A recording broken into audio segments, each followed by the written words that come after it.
Day zero is the moment before company formation, when a founder decides to take the plunge, follow their dream, and commit to pursuing their vision of change. On day zero, you'll hear founders tell their story. From the initial idea, through reactions by critics and skeptics, setbacks and successes, we'll cover it all. Behind every company is a founder with ambition, goals, dreams, and wisdom to be shared. Let's explore them together.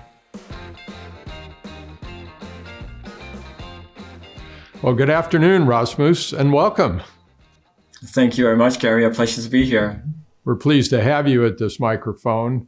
As you know, this show is about sustaining leadership excellence, and you fit right in with your career that involves really significant work as an author. You're, of course, the founder and CEO of a global business. So what led, if I can ask, Rasmus, what led to the founding of Potential Project? I know we are covering, multiple years there, but what really led you to found your global company? I think for anything in most people's lives, there's not just one thing that led to that, but there's probably these three strands that lead to that. The first one was when I was quite young. I was about 17. I actually completely lost confidence in the Western model of getting a good education, getting a good partner, getting a good car, getting a good career. All of that just didn't add up to me. I didn't see the point in it. And I felt I had to look elsewhere for a different way of doing life. And I went to Nepal and India and stayed there for quite some time and studied with some, let's say, spiritual teachers from Buddhist tradition and other traditions that taught me meditation and taught me a different way of looking at the world and at life, not thinking about yourself first, but thinking about the impact and positivity you can bring to the world. That was definitely what was the foundation. Then I came back, I got my degree, I became a researcher and really learned the value of data, the value of thorough study of a situation before you come in and try to change something. Then I moved from there into corporates, and that was like when the coin dropped. I was working in the Sony Corporation as a leader for a number of years, and I saw how my employees and my peers and my superiors were constantly stressed out. They were not creative, they were not happy, they were overworked, they were burned out. And one day my own boss called me. We had this major meeting with our largest clients, and he called me 5 minutes before and said he couldn't make it. And I said, why not? And he said, I'm sitting in my car. And I said, what are you doing in my car? And he said, I can't move. And he had just completely, out of stress and burnout, lost his ability to drive the car. And I was just shocked by that. And it made me open the eyes and see he was not the only one, but everybody was suffering. Nobody was living up to their potential. And I thought, when I was young, I received all these amazing practices to train my own mind and to train my heart to be a good person and to be clear-minded, focused, and resilient and creative. And here I'm amongst all these people that don't have that. So I got to do something about that. And that's when I decided to start Potential Projects. Well, can you describe it for us? Yeah.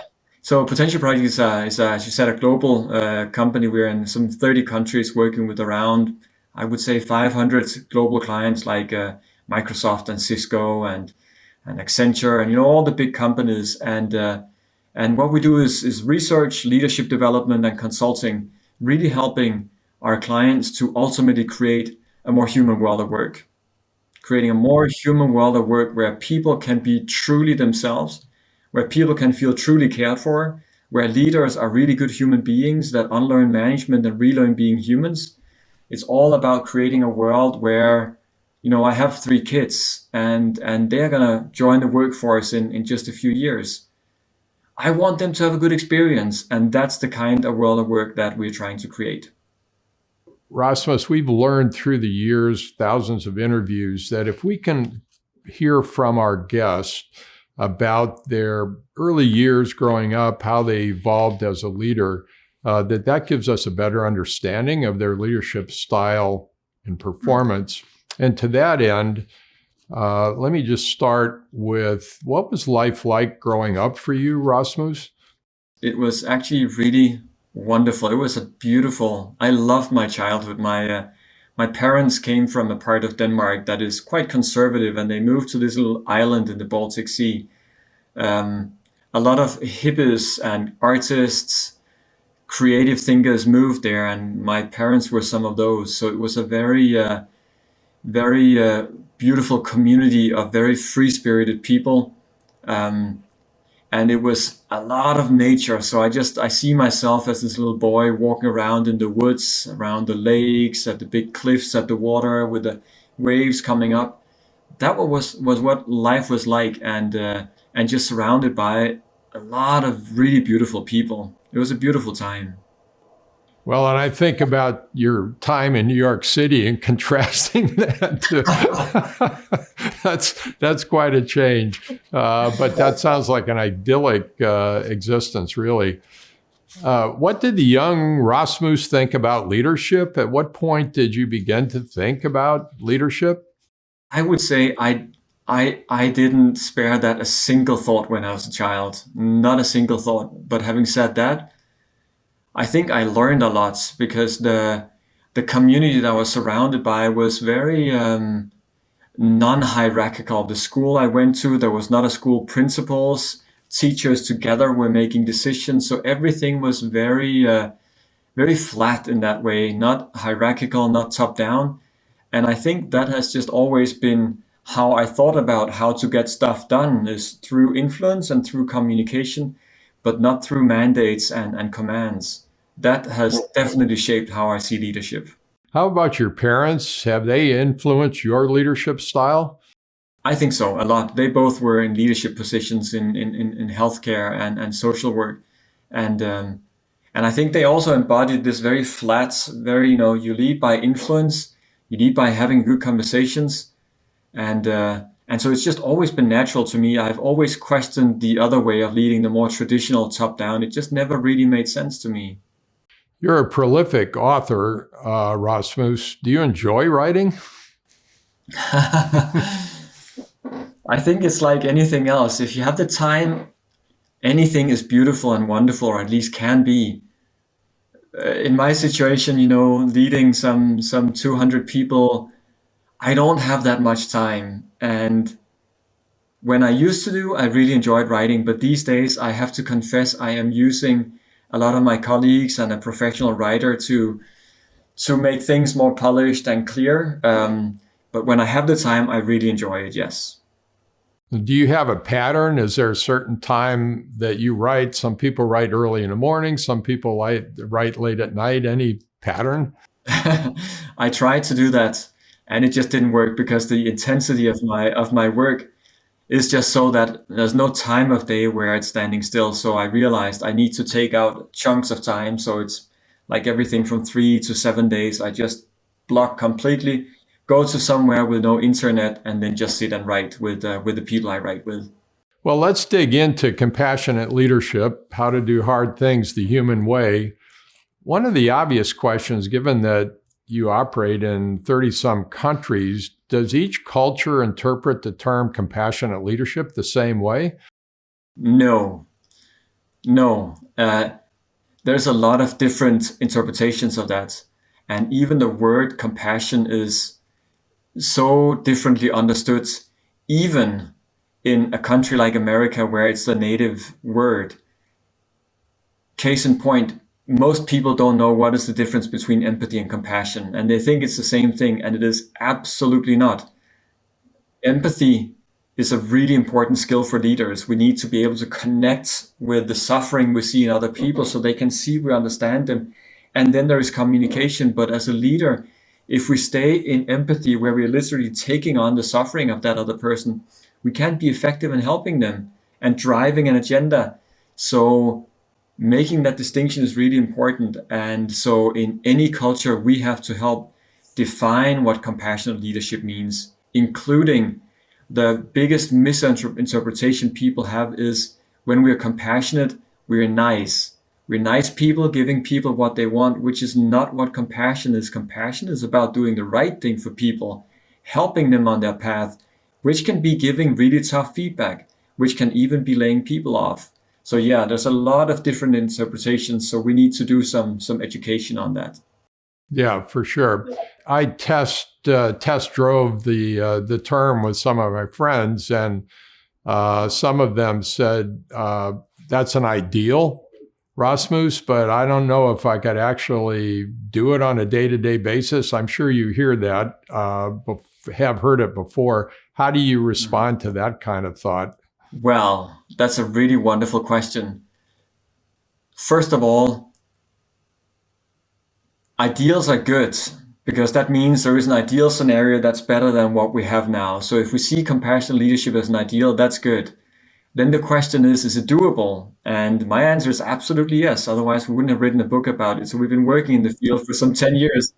We have seen about, I would say, probably about 25,000 leaders turn into better versions of themselves, kind of people that do better to the people they lead, and thereby being happier themselves and having more resilience and so on. So it's very, very doable, and it's a wonderful ideal to have. So we've been talking about COVID on and off as you and I have chatted. How have you seen workers kind of change perhaps in response to COVID? And then how does that influence leaders? Yeah, that's a great question. And we're seeing a sea change there, a sea change that already started before COVID in the past decade or so, but has been on steroids for the last 2 years. And the movement is this. People come into the workforce expecting to have a good work experience, especially the younger generations. The companies that can give that experience are the ones that will not just attract, but also retain the absolute best talent and therefore win. In COVID, where we have moved to a new way of working from home or hybrids, people can work anywhere. Anyone in India can work for Google in Silicon Valley, no problem. So now there is suddenly a much bigger pressure on companies to create cultures that are truly wonderful to be in. And the main part of that is having good leaders. So the expectations of leaders has been increased massively. It's putting a massive pressure on leaders. How do I show up in a different way? So COVID is a really good thing for workers, I would say, in general, and for leaders' own development.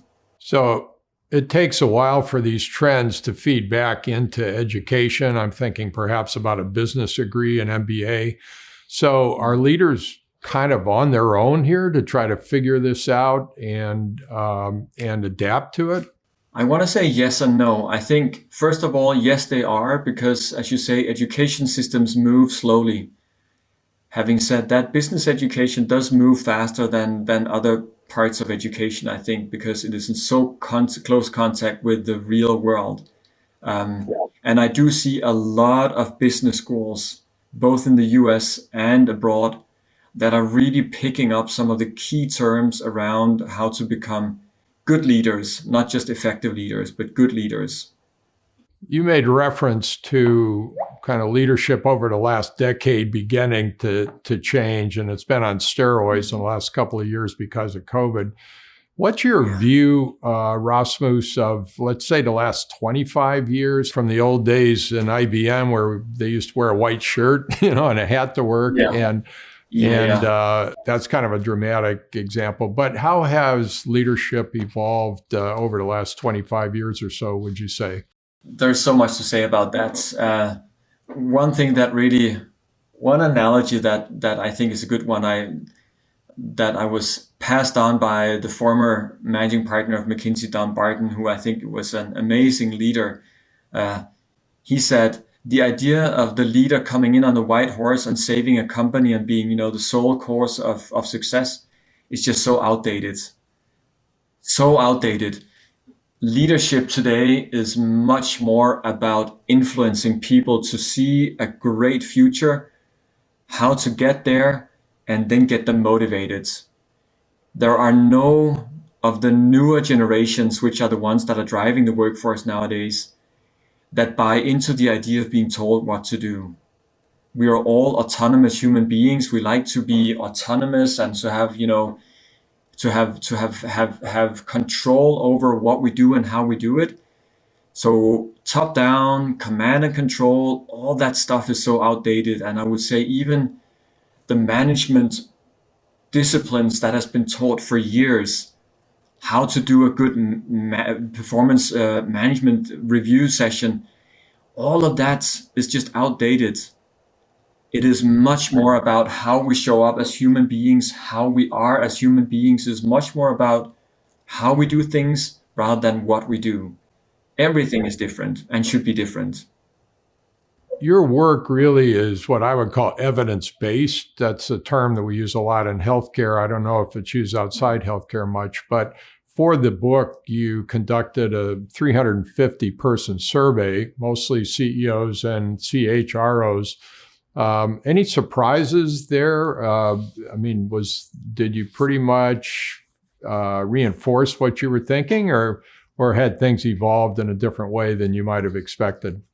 As you're aware, when you do really large-scale studies, so we did a study on 35,000 leaders around the world. The data is so strong that no matter what ideas you had before, you just need to listen. And there were definitely a number of things there that were very, very surprising and wonderfully surprising. And I could talk for hours about that.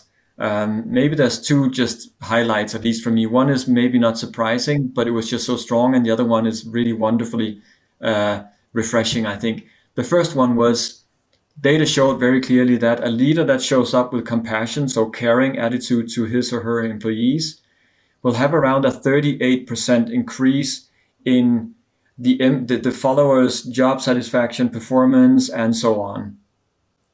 A leader that shows up with a lot of, let's say, business acumen, courage to do difficult things, has on average around 40% increase in those things. But leaders that have both, so that hit that sweet spot of being a good person and being a hard leader, they had more than double the effects. So being able to combine the two is really a massive sweet spot of leadership. And seeing that data, the first time we saw that data actually coming in through, crunching all that number, was just an amazing moment. So being good and being hard at the same time, that is what leaders need to be. So that was one big aha, wow, fantastic. The other one is, and I can say this easily because it could seem politicized, but I can say it because the data speaks for itself. Women are better leaders, period. Data is conclusive. That was a very interesting finding. Out of the four constellation of females leading females, females leading males, males leading females, and males leading males, the best constellation is female leading a female, then female leading a male, then a male leading a female, then a male to a male. So there's something to say about females. They have got something in their leadership style that works better. And I think it is less authoritarian, less top-down, more by influence. Yeah, that's particularly interesting. How is that point received? Generally, I could see some of my male buddies thinking, "Well, no, that's not that's not true." But I mean, I could understand how that could be true. But how is that basically received as you go out and work with various companies and leaders? It is very well received, and I think the reason for that is that almost all leaders right now are seeking what is the new world of leadership in a hybrid world where everything is disrupted. How should I show up as a leader?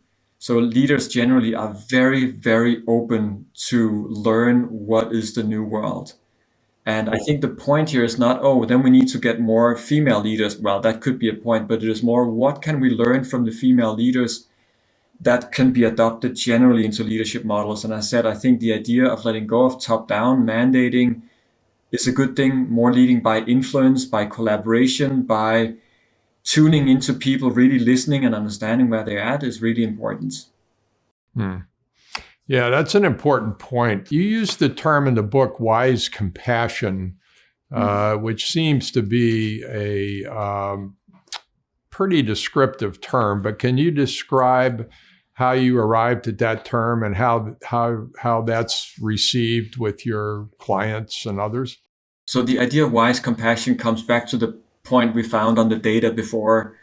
Compassion expressing being a good person, and wise expressing having business acumen and the courage to go into difficult conversations. when you have that combination, that's what we call wise compassion, which is different from, let's say, naive compassion, which is where you have a lot of care for people, but you don't do the hard things that you need to do. Or the other extreme, which is where you have a lot of, business acumen. You can be very manipulative, you can be very hard, but you don't have care for people, which are the two extremes. This is the middle way where we're doing hard things in a human way. You've made reference to this before. Let me ask the question directly, and that is, how does this term, the Great Resignation, how does that affect the ground rules for leaders, Rasmus? In so many ways, as we talked about before, because people can work from anywhere and everybody is wanting to quit. I mean, the numbers are staggering. 84% of American employees are considering quitting right now. That's unheard of. It's unbelievable. So that means leaders need to really double down on their, I would say, wise compassion, or in more lay terms, on their genuine care for the people that they are leading. Because if they don't do that, they will lose them.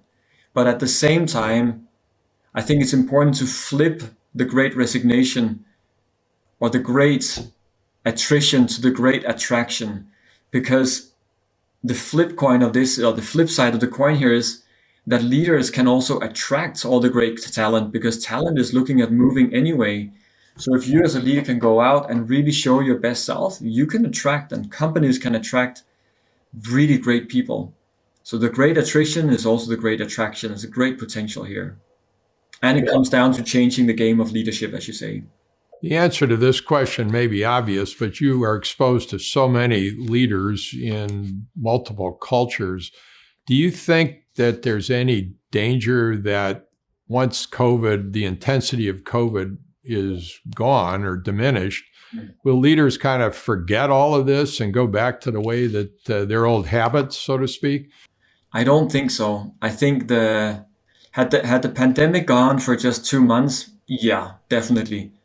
But it's been going on for so long now that everybody is rethinking the playbook around how do we do good leadership in our company. I'm speaking with so many CHROs and CLOs, and they're all rethinking how do we make sure that what we have learned here stays for the future. So there's massive change in how leadership is taught and implementation of changes. One follow-up there, you used the acronym CLO, which I think means Chief Learning Officer. Correct. How many companies, mid-sized to large companies, have a Chief Learning Officer these days? Certainly all large companies have a Chief Learning Officer, all of them.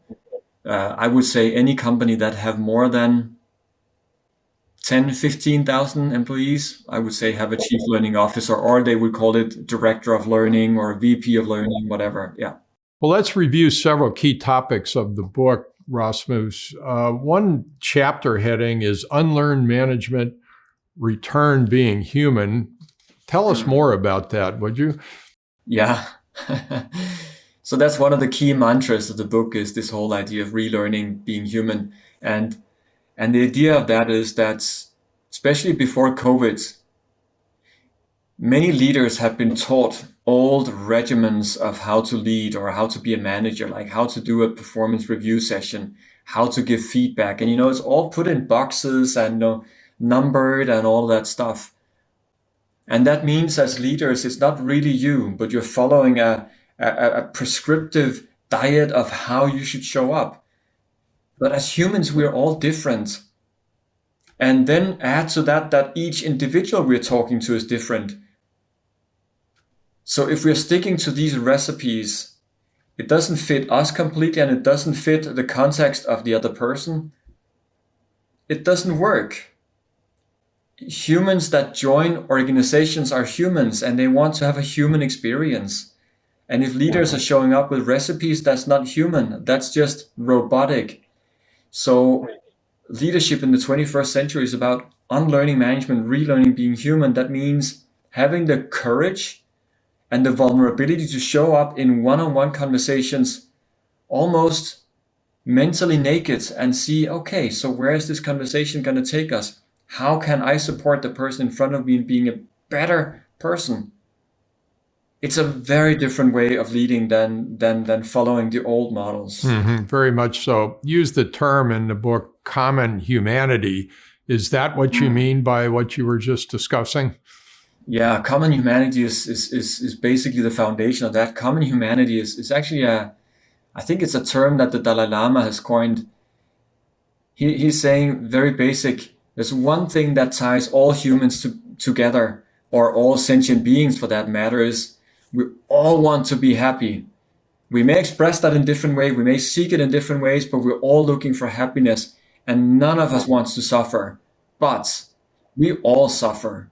Like under the surface of looking glamorous and successful and VP, whatever, we all suffer, we all get sick, we all lose people we love, we all lose a job, we all have shit in our lives. And for leaders, realizing that first about yourself and second about the people you're leading allows us to connect on that common humanity. Hey, we're in this conversation together and I'm your boss. We're both human beings that want to be happy and that want to avoid suffering. And if we can connect on that level, we will have a much better conversation.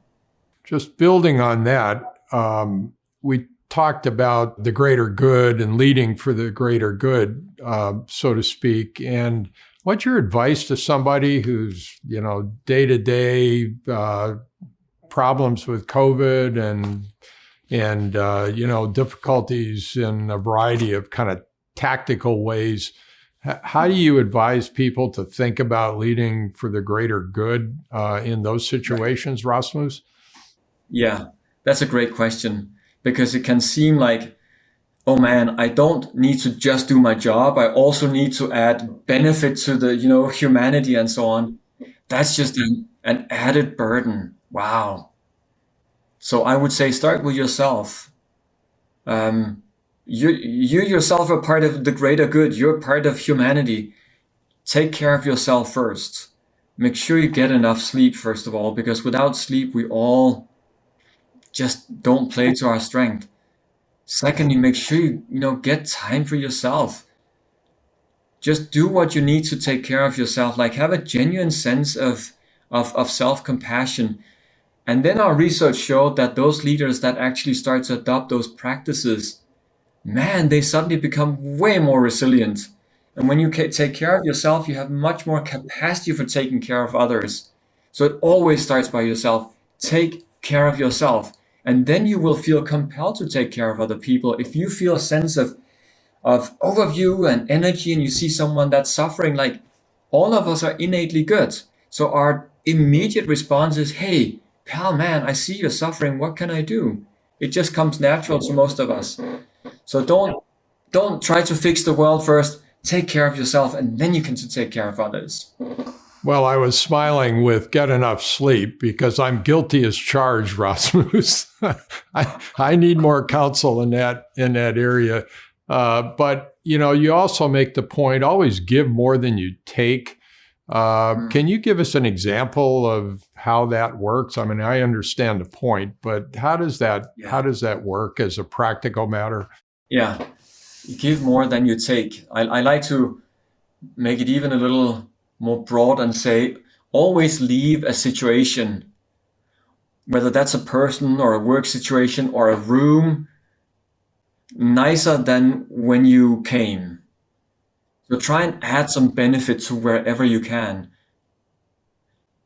And we have to, of course, start with ourselves. Every day, leave ourselves in a little bit better place than we found ourselves in the morning. Take a little bit better care of ourselves so that in the evening, we feel okay.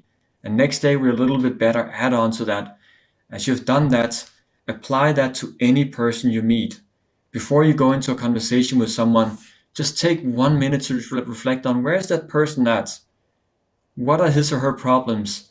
And how can I support that person, either through feedback or just by support or by coaching or simply just lending an ear and not doing anything? That's what it means to always give more than you take. Don't go into situations asking, what can I get out of this? Because if you do that, it's always a zero-sum game. This is probably a good point to ask this question that is hotly debated by some, and that is, Are some people natural leaders, and just like that they might be naturally good athletes or naturally good musicians? Are some people naturally good leaders, have you found? That doesn't mean that they can't, if they're not, they can't work to become better. But how do you talk to people about that? Because I know some people are concerned about, I'm not a naturally good leader, so I just can't do it.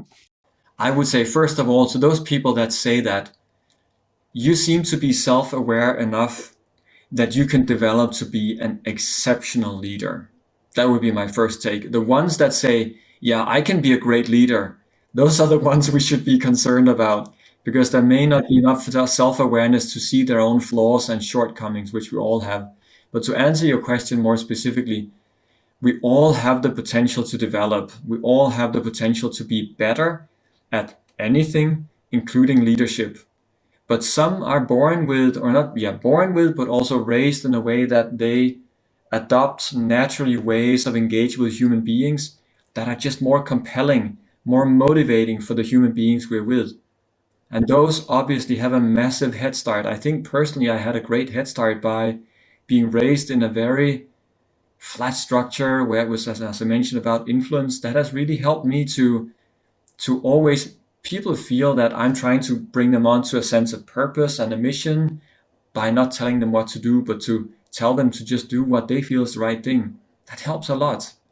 So yeah, some people are born in an easier path to become great leaders, but we can all be better. There's another chapter in the book called Busyness Kills Your Heart. Can you talk to us about that one, Rasmus?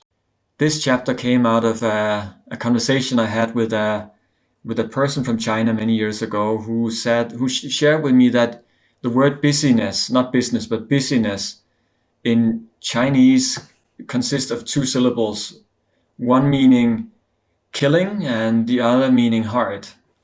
So literally the Chinese wisdom about busyness is that when we become busy, we become very head-centered, losing connection with our heart. That is basically what's happening when we make ourselves busy. We become very operational, very robotic, and it's not a good thing because we're killing the heart to ourselves and to other beings. You make the point that busyness is addictive. Can you share more of your thinking there?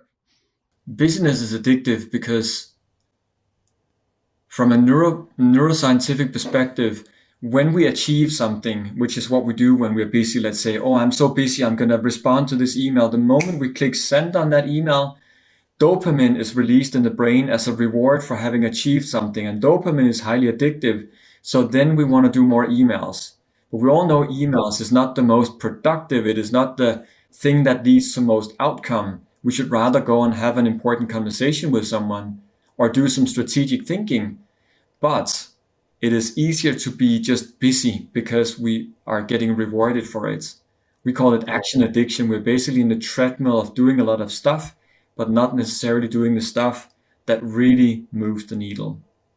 Some people just don't take care of themselves and they're just interested in doing emails, and that's basically it. How do you counsel them to begin to take more control of their life, which then will help them as leaders? I think there are two things that generally work well. One is to ask them how they would counsel one of their dear friends, because nobody would advise a dear friend to live the life that they're living. The second thing is more the stick, which is showing the research that we did for our previous book called The Mind of the Leader, where we did a study on some 50,000 leaders, finding that those that actually take care of themselves are raising in ranks much faster, having better careers, basically. There's an interesting part of the study that showed that executives sleep on average 7.4 hours, whereas middle managers sleep 5.7 hours. So there is a direct correlation between how much you actually take care of yourself and how fast you raise in ranks. You could say, oh, but that's because the executives are not busy, but I think we all know that that is probably not true. So if you take care of yourself, you're going to have better results, period. It seems like, and you've mentioned this several times, put people first is kind of a major theme in your thinking about leadership. Is that a fair assessment? I think so. I've been very inspired by by the many companies that have gone before me and done this. One that particularly inspired me has been Marriott, one of the largest companies in the world, and their whole people philosophy is, if we take care of our people, they'll take care of our guests, and business will take care of itself. And they have always stuck 100%. I shouldn't say always, because a big company, I'm sure there's been flaws, but generally they really stick to that, taking care of people, and it works. So another chapter is called Courage Over Comfort. Can you describe that for us, please, Rasmus? Yeah. Ginny Rometty, the chairman and former CEO of IBM, shared this as one of her mantras. She basically said, comfort and growth cannot coexist. We cannot grow as humans, and we cannot help our people to grow if we don't get out of the comfort zone. That requires being courageous. It is only when we have the courage to go into difficult situations, to go into uncomfortable, sometimes confrontative conversations with others, that we grow. So we always need to choose courage over comfort, because that's where the real growth is. How do you advise people who are just reluctant to be in a confrontational situation with, let's say, with an employee? I would say we need to practice for things that we want to be good at, and especially things that we find difficult. So we should not practice when we are only in the situation. We should start practicing before, so that when rubber hits the road, we're ready. And the way to do that, the way to basically train our courage to go into difficult conversations, is to do a lot of micro courage moments. And that could look like making a commitment for oneself every day to have one tiny courageous conversation, giving a little bit of feedback that is difficult for you. When you make a habit of that, it just becomes a habit, and it starts to flow more naturally. And then suddenly one day you wake up and it's easy. It's not a problem anymore. I'm thinking of your consulting business. Is that something you can practice? Is that something you actually work with your leadership clients to develop, a better approach to that? Absolutely. That is a big part of the work we do, helping them to be more courageous. And we should add to that, caringly courageous. That is not courage in the sense of, I've got the courage now and I'm going to smash you. That's not caring courage. Caring courage has to be always with the intention or the purpose of supporting the person that you're with. How do you go about talking about creating a courageous culture in a company? I mean, it's one thing as an individual, but it's another thing to develop a courageous culture. How do you think about that? First of all, it starts with you as a leader in your team, showing up with courage, having the difficult conversations, and showing that it's okay. And after having had a hard conversation, you can still laugh and go for a beer.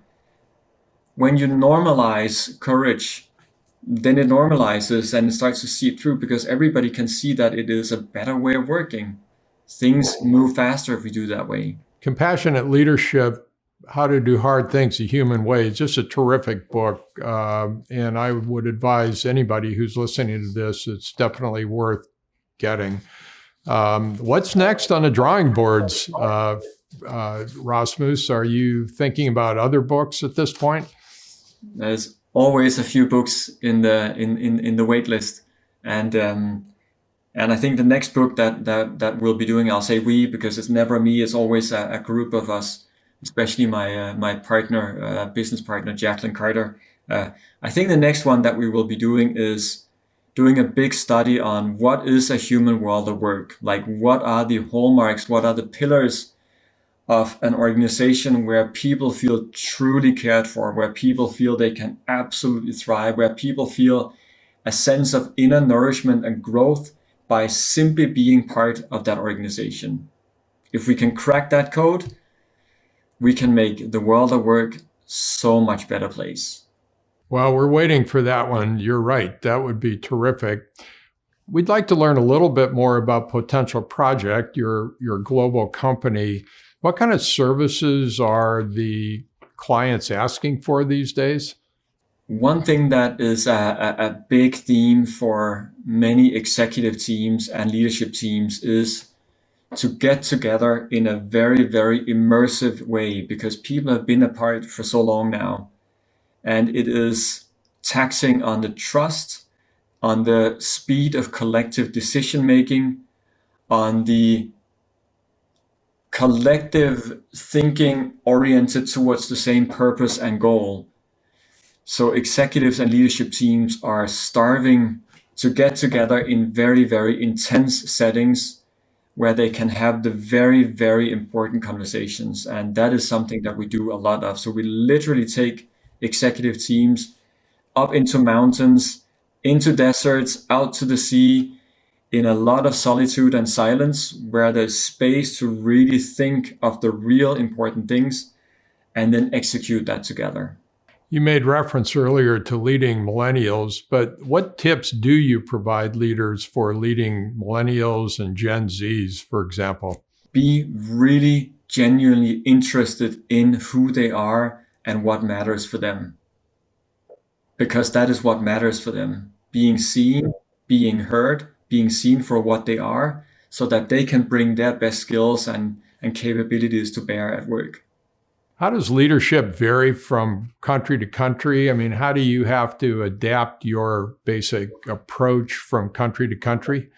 There has to be small adaptations, but generally, when we do as big studies as we do, we get to what I would call almost universal languages of what matters for human beings, not for specific cultures. And I'll give a few examples.